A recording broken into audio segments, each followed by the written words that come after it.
It's the one and only Deagle Double. Welcome to Surgery Squad's virtual colonoscopy. I'm Dr. Jeff, and I will be guiding you through this colon today. Also known as the large intestine, the colon is responsible for the final stages of the digestion. It absorbs remaining water and electrolytes from indigestible food, accepts and stores food remains that weren't digested in the small intestine, and eliminates solid waste from the body. A colonoscopy allows your doctor to view inside your entire colon using a device called an endoscope.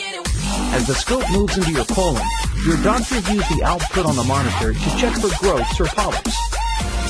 There are several parts to the colon: the cecum ascending, the transverse, the descending, and the sigmoid.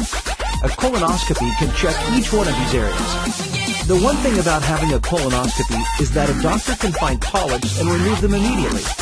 This is the most effective way to prevent the development of colorectal cancer.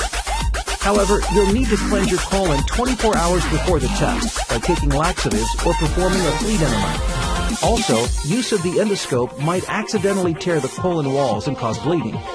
Plus, you'll need to be sedated during the exam, which should take about 30 minutes or longer if any polyps are found. We have a 53-year-old female waiting for her colonoscopy. Let's get scrubbed and take care of this.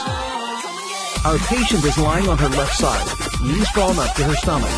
She's wearing a gown, and we have a sheet draped over her. Let's set her up with an IV drip of the sedative.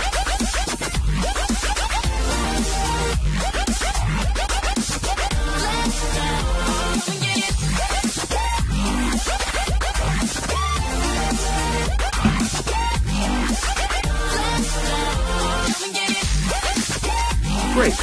Now we'll wait a few minutes for the sedative to take effect. Our patient is sedated and ready. She stated that she's cleansed her colon, and I've already used a lubricated gloved finger to check for blockage. Be sure to tell the patient that she should breathe slowly through her mouth to relax her stomach muscles if she feels cramping. We'll insert the endoscope into the anus and slowly move it into the colon.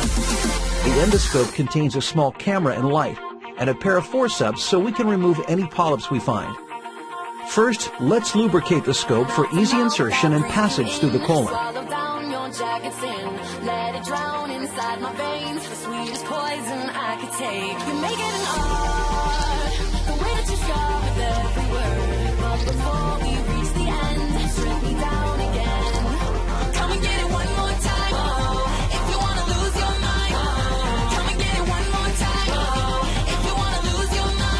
Carefully insert the scope into the patient's anus and slowly move it into the colon. We can watch the camera's output on the monitor. We're into the rectum now. Nothing so far. Let's move on into the sigmoid colon. Slow and steady. You're doing a great job. Descending colon's next. Now's a good time to remind our patient to breathe slowly through her mouth as we do the exam.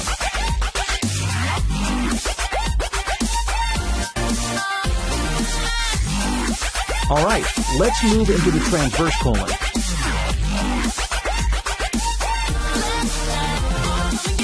Uh-oh, looks like we've got a small polyp in the transverse colon. We'll use the forceps to remove it.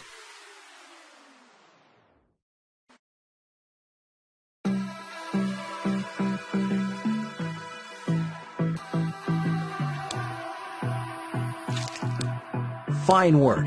We'll need to remove the scope so we can bring the polyp out. First, let's use some heat to cauterize the spot and try to stop that bleeding. Fantastic. Let's slowly withdraw our scope and get that polyp out. Let's go back in to check the rest of her colon. Remember the name of the colon where we found the polyp? That's right, the transverse colon.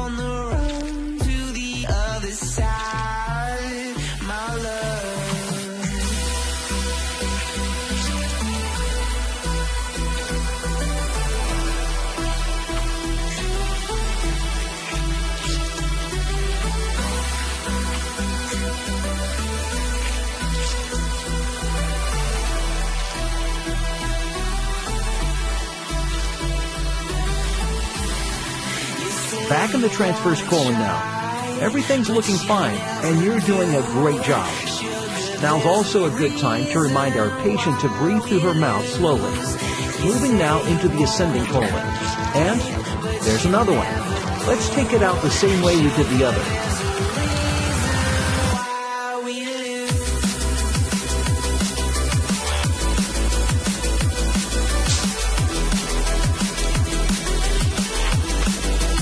Back in the ascending colon now, and we move into the cecum. And all looks good. Let's take out the scope and get our patient into a recovery room.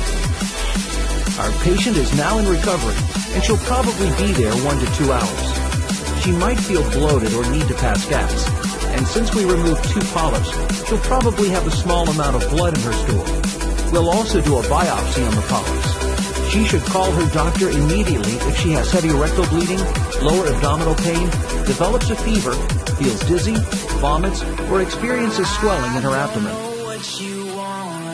Well, good news. The biopsy showed our patient's polyps were my love, if you feel like I do right now.